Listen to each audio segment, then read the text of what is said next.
The rig is a towering skeleton of steel, rising up and out of the water. To walk across its surface from one place to the next is to walk between enormous ribs of cold metal.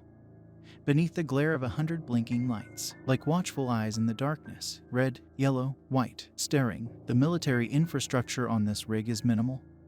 At best, communications facilities with direct channels to superiors, a maintenance station, and a unique, modified Phalanx CIWS, an enormous gun. Anti-ship in its original design, we use it when required. If the shadow in the sea gets too close, my name is Alejandro. I work for the US Army. I dislike working on this rig, but I get no choice in the matter. I am stationed here currently with Leighton and Evie, 2 fellow soldiers, and about 60 rig workers too. Though our interactions with the crew are minimal, they think we bring bad luck. They might well be right. The rig is 250 miles east off the coast of New Jersey. The wind is cold and fierce, and I shiver at my station as I squint out over the waves, gradually increasing in their intensity as they churn and froth against the rig's great legs. Leighton steps up beside me. I don't know what she's doing here, in the army. I mean, not on the rig. Our purpose on the rig is clear, even if it makes little sense. But Leighton was always too soft for this life, and now she's just too scared to quit. I think. I don't even blame her. Being told what to do is a pain. But at least we have our instructions. Instructions are simple. It's going to rain tonight, Jandro. She says to me, you think, though? I know, my hearing's playing up again. Means it's going to rain.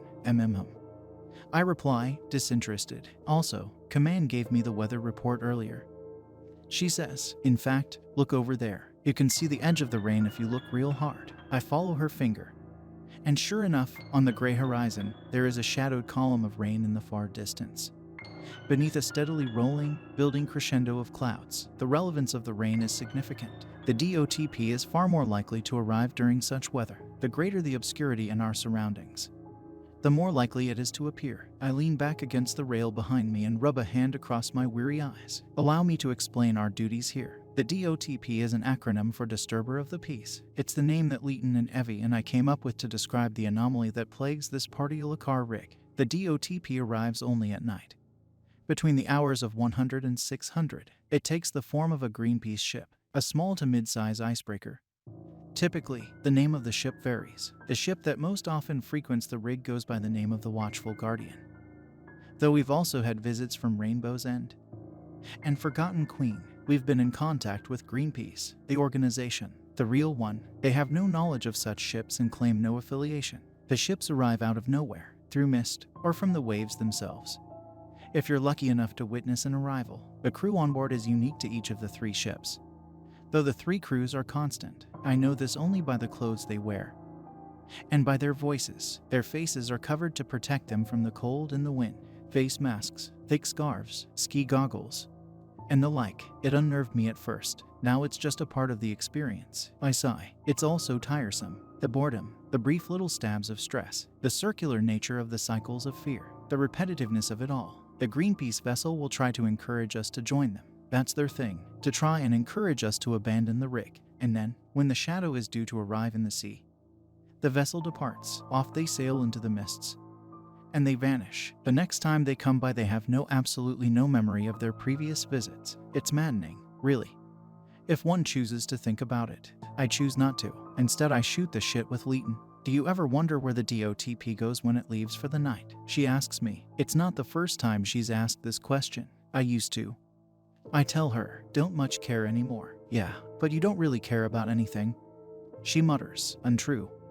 I say back, but I don't have the energy to argue. Why don't they remember us? She asks. The crew, I mean. How come they always forget? Maybe it's all just an illusion, a trick, so that the shadow in the water can get us. No, she says, shaking her head and wrinkling her nose. I don't think so. The ship always seems pretty scared of the shadow. If it wasn't for the shadow, then it might even stay all night trying to convince us to join them. But the shadow always comes, I say, looking out over the water as the sun disappears beneath the sea. It always does. Yeah, she murmurs. Yeah, I guess that's true. Still, I don't think the crew are evil. They seem too nice. Maybe they really are trying to, save us. They seem too nice, I repeat, shaking my head. They're dangerous. Don't let them into your head. Yeah, she says quietly. Sure. A noise behind me bids me turn, and I make eye contact with a rig worker. He gives me a curt nod, glances to Leighton, then carries on along his way, ascending a mesh metal set of stairs to the level above. They think it's our fault. You know, I say to Leighton, again, not for the first time. Our topics of conversation tend to go round and around. Circular. The rig workers think we're the ones who bring the ship, who draw in the shadow. Maybe we are. She shrugs. Bullshit. The anomalies came first. And we were sent out here to deal with it all. It's not like the ship is dangerous, though. Leighton says, it's never actually attacked us. Yeah, that's because we're here. I know you're familiar with deterrence. Leighton, we studied it together. She opens her mouth to continue.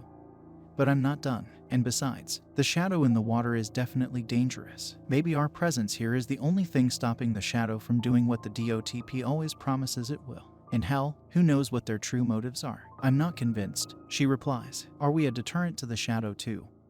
Do you think? Does it even know we're here? Oh, it knows. I mutter. It fucking knows. Night falls. Evie has joined us. Now, we watch as a trio. Our eyes peeled for any hint that tonight might be a night that the disturber of the peace makes an appearance. There's no way of knowing really, as I said earlier. Bad weather increases the likelihood, but it's never guaranteed. Command have been trying to establish a pattern, but if they have one, they haven't chosen to share it with us on the rig. I don't know why we're bothering to even look out for it. The ship, I mean, just force of habit, I guess, and the small matter of it being our orders to do so. Of course, I suppose it is rather unnerving when the ship appears out of thin air. I don't like being caught by surprise. The rain falls. The waves froth and crash far beneath us. I'm going to check out the north side, Evie says to us. What? Leighton shouts above a sudden blast of wind. North side, Evie says again. Louder, I'm going to look for it there. No, I call out. No. Don't bother, it's already here. She turns. The Greenpeace ship has begun its grim emergence. Waves crash and bulge out at sea, in a way dissimilar to all the other waves around it. The mist thickens in this area. And in this area alone, I think I catch a glimpse of a shiny white-gray hull. But it is hidden from sight almost immediately as the mist breaks like a bubble and disperses out and across the water. Attention, Evie murmurs beside me. Attention, comrades of the rig. The voice comes blaring across the sea just a few seconds later, rumbling from a megaphone and carried by the wind. Attention, comrades of the rig. I chuckle, raising my rifle. It won't do jack shit from here. But again, it's part of the procedure. Deterrence, warning shots if required, etc. The vessel begins to enter into plain sight. From the fog it rises and crashes through the waves, roughly parallel to us. But drawing slowly closer, I grab the binoculars and peer through them for a quick look. I recognize the crew. Of course, I scan down to the ship's name. Watchful Guardian, yes.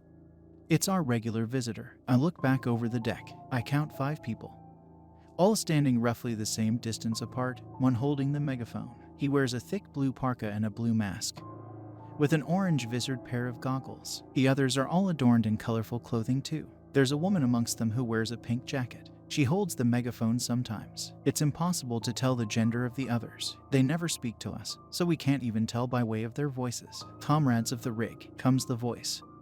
Again, this rig and the people upon it are in mortal danger. The beast approaches, and you will need to evacuate onto our vessel immediately. Do you want to do it this time, Jandro? Evie asks me, holding out the megaphone. A roar of wind makes us all take a step back, and her ponytail is sent whipping around her shoulders. I reach out for the megaphone.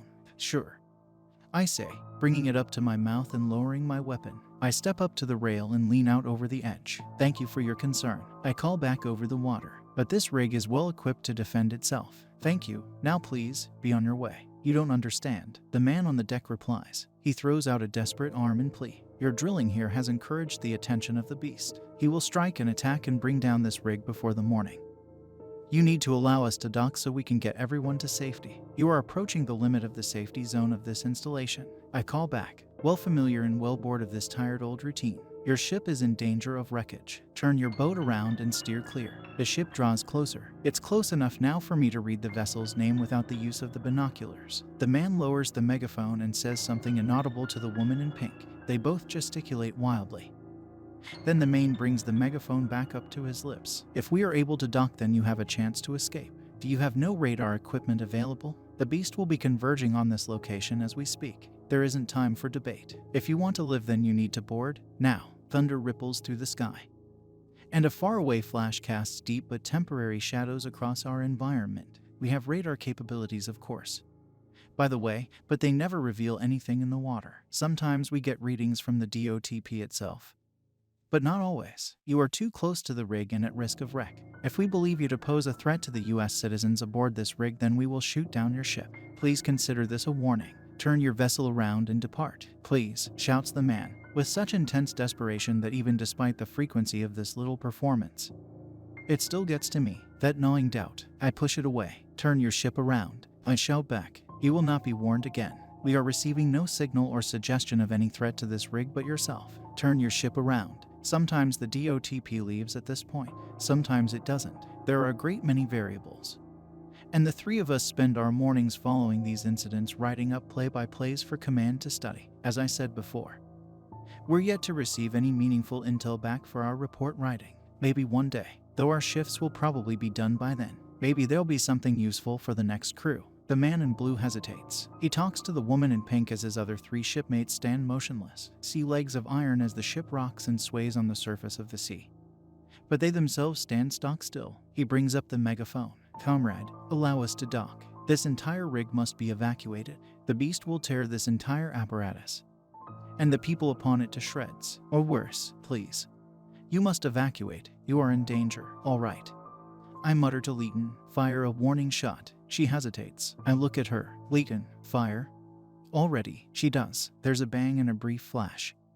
Though it's impossible to tell if the bullet even struck the ship. The man in blue gets the message. However, I appreciate your concerns, he shouts, but this is no trick and no trap. The beast approaches. We can save you. We can take you to safety. Don't you get it? Please, at least let us dock. Talk to us. Turn your ship around. Captain, I bellow into the megaphone, or the shots we fire will increase in intensity until the threat your vessel poses to us has been neutralized. Why are you firing at us? The man shouts back. For fuck's sake. We're trying to help you, here. Don't you care? Do you think me a liar? I cannot risk the lives of my crew for you. So this is your final chance. Allow this vessel to dock at the rig, and you will be able to make an escape. We have space aplenty for Evie. Stationed with the Phalanx CIWS brings the great gun around with a rattle and a mechanical crunch, aiming the barrel at the hull of the watchful Guardian. The man stops mid-sentence and lowers the megaphone. He shakes his head in frustration and says something to the woman in pink, who immediately runs from the deck and through a door in the cabin. You were warned, soldiers, he calls back. May God save you. I'm sorry. And with this he too strides from the deck. The other three follow. In single file, a horn blares from the ship. Cutting through the froth and churn of the dark waves and the rush of the rain, the watchful Guardian groans and rumbles and picks up speed. Arcing around and away from us in a slow circle. They're leaving quickly tonight, Leighton says, anxiously. Don't you think? I glance at my watch. No. Not really. She shifts. I don't know. Haven't you noticed this? I swear they've started leaving easier and easier. Easier? Evie asks, stepping down from the rig's weapon. Yeah, you know, like, they don't put up much of a fight. Remember way back in the beginning? We could argue with them for hours. Well, we threaten them a little more now. I respond with a shrug. Saves us time, for sure. Leighton does not respond. She only chews her tongue in thought. A low, bone-trembling rumble warbles through the air. It comes from beneath and shakes the rig in time to the thunder. I can feel myself paling, the blood draining. I hate this part. I know that we'll be okay. I know it, but this part is still by far the worst. Leighton grips the rail, her eyes widening. The beast is louder this time too. She says, no, you're imagining things. Evie cuts in. Come on, split and search. Let's see where the thing's going to appear this time. We separate, running down the sides of the deck. The location of the beast's arrival is useful intel. Typically it appears at the opposite side of the rig to the DOTP. But, again, it's not a guaranteed rule. The rig is deserted as I run between its steel. The workers stay well clear of us during this ritual. It hampers productivity somewhat, I suppose, but hell, I don't really give a shit about any of that, and I don't blame them. 2 agonizing minutes pass by. Every second that goes by without seeing the beast sends my anxiety levels spiking. Every night I convince myself that this'll be the one time that the DOTP has told us the truth, that the shadow in the water will attack and bring down the rig, that we'll be consumed, drowned, taken, torn apart, or worse. My heart stops for a moment when I catch sight of it. The shadow in the water, the beast. I grab my flashlight and hold it up the sky, flickering the thing on and off. On and off, the others. If they see it, will come to join me. If not, well, the rig isn't that big. They'll find me eventually. I peer over the edge. the wind cold against the exposed skin of my face. The beast is, by my guess, about a half-mile long. It is difficult to tell exactly how long, however, as its shadow only becomes visible as it approaches the surface, and it frequently dips and lowers as it navigates the depths of the surrounding sea. My teeth are sent shivering in my gums as that dreadful deep sea roar reverberates around the steel of the rig, goosebumps rippling up my arms and neck. "Hey," Evie says from beside me. "Found it. Phew. That definitely took longer than usual tonight, you know. I sometimes fear that." "Yeah," I interrupt, knowing what she's going to say. "Yeah, I know. Same." The shadow slithers and snakes beneath the waves, and due to its size gives off the illusion of being slow-moving. It's not until it's right beneath us, however, beginning its dutiful circling of our station, that one really gets a sense of its speed. The beast begins to circle, around and around. I try to keep the warning words of the DOTP out of my head. I make a mental note of the location of the beast's arrival for when it comes time to write up my report, and I exchange a few words with Evie. She nods and returns to the CIWS. She may or may not fire down into the beast. Hopefully she won't. It's rare, very rare indeed, that we are ever required to strike the shadow itself. But those nights are not fun. They are not fun in the slightest. I walk the perimeter of the rig until I locate Leighton. She stares down into the water, watching in silence. "You good?" I ask her. She nods, but does not respond. The beast departs as the weather begins to improve, still in the depths of the night, but the rain and the wind are lessening. Now, with one final, terrible roar, the beast breaks its circling and begins to slither off and away into the sea, quickly descending back down and vanishing from sight. I allow myself a deep, slow, calming breath of Atlantic air, almost tangibly feeling the tension leave my muscles. Great, wonderful, another night done. In time for bed. I'll write up the first draft of the report, then go over it and update it in the morning. It's important to write down everything of note before going to sleep, while the memories are fresh. I am always careful to keep Leighton's comments omitted when she questions our role here, or the hostility of the DOTP. She just speaks before thinking. She's like that. She doesn't mean anything by it. Her words would be considered blasphemous by some. And I'm no narc. I write up what I need to and head to my dorm, crashing quickly into a dreamless sleep. It's 4 more days until the DOTP returns, and we can all tell it's going to be one of those nights. Even before the sun has set, everyone, including the rig workers, are on edge. The clouds spend the course of the day slowly gathering, growing, billowing up and out, and filling with ice and with brutal, bitter water. And I'm afraid, this evening, actually afraid. I hate myself for it, but I can't help it. It's the same every time. Alejandro, I tell myself, the exact same. We are never attacked. Nothing ever happens. Just stick with it. You'll be fine. And so we prepare for the night. We await the coming of the DOTP as the first great sheets of rain begin to wash their way across the horizon towards us. I cringe and brace as the first icy droplets fall onto my face, then more, and then. In seconds, the sound of the torrent against the steel and into the sea is almost deafening. I feel weird. Tonight, Jandro, Leighton says to me, fidgeting. Like, I don't know, something's different. No, it isn't. I gruffly reply. It's the same as it always is. The last time the beast was here, she begins. But I cut her off. No, Leighton, don't think about it. There are variations, but the state of play is always the same. The DOTP arrives. It leaves. The shadow arrives. It leaves. That's all there is to it. She murmurs something else, but I don't hear what she says over the sound of the rain. She glances over the rails and into the churning water below. What is it? I ask her. Evie looks over too.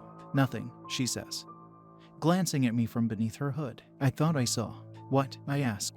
Nothing, she finishes lamely, before turning to take her leave, preparing for her perimeter walk in search of the DOTP. Our line of sight is dreadful tonight. Absolutely dreadful. Evie and I have to get the searchlight working, something we very rarely use as it limits our night vision. But when we don't have much of a vision at all, our options are limited. We only have the one, though.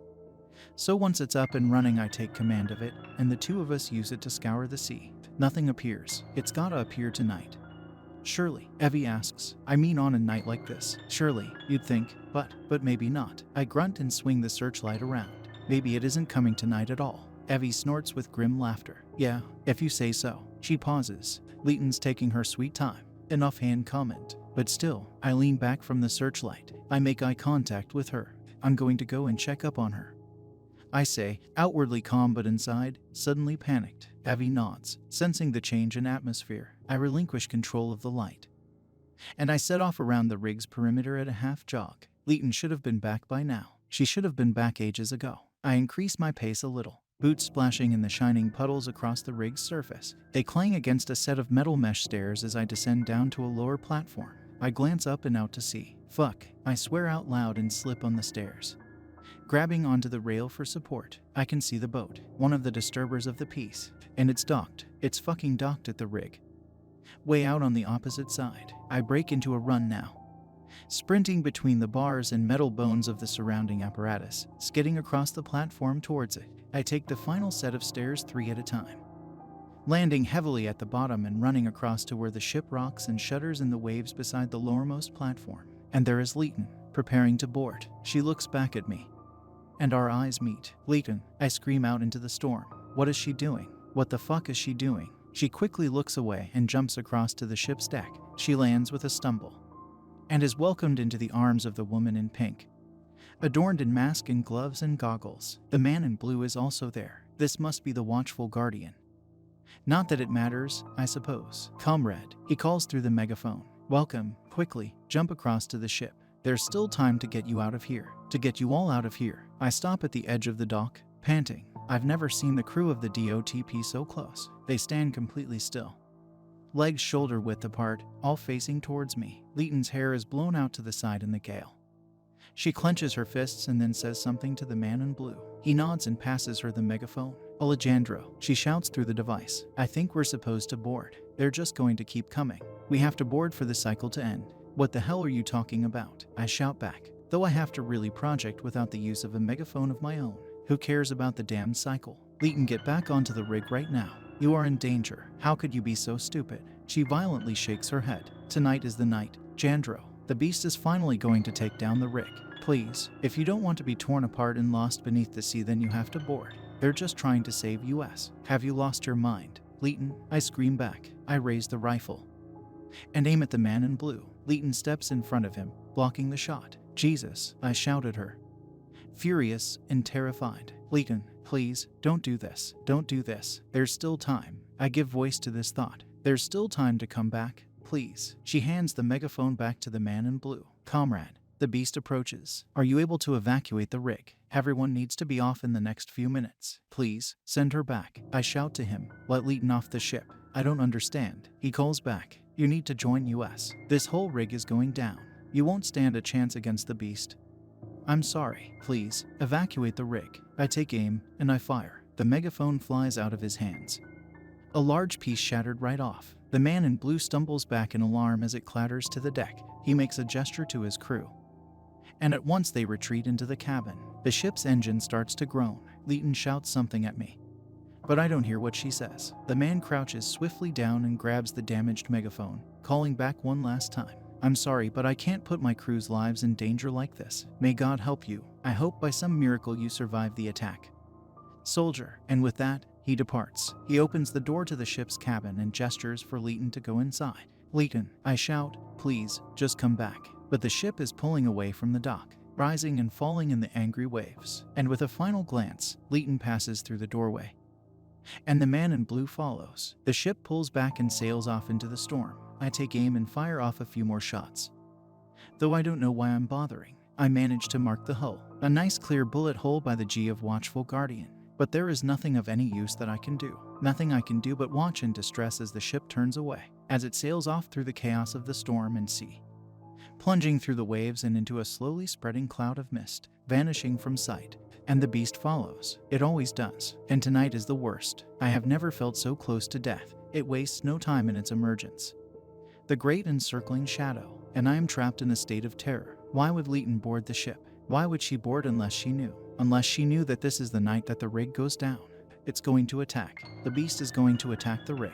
We're going to see it in all its truth, in all its horror. I race from the platform's edge to its opposite, and back, always keeping eyes on the beast. I relay the situation to Evie, who struggles to believe me, even with the intensity in my voice. Shots are fired into the beast as that monstrous roar ripples up through the rig's metal, as it echoes with the thunder, and the waves are sent crashing and frothing above the slithering shadow. The night drags on. Years of my life are lost to the storm through the sheer stress of the situation. The searchlight swings round and around, but the beast does not attack. Maddeningly, thankfully, torturously, the beast does not attack, even after everything. The storm, the foreshadowings, the warnings, there is simply no attack. The beast just circles around and around and around until the storm starts at last to subside. With a final, menacing watery roar, the shadow begins its final descent, breaking off from its path, swimming out to sea and sinking back down into the depths, until it is lost completely from sight.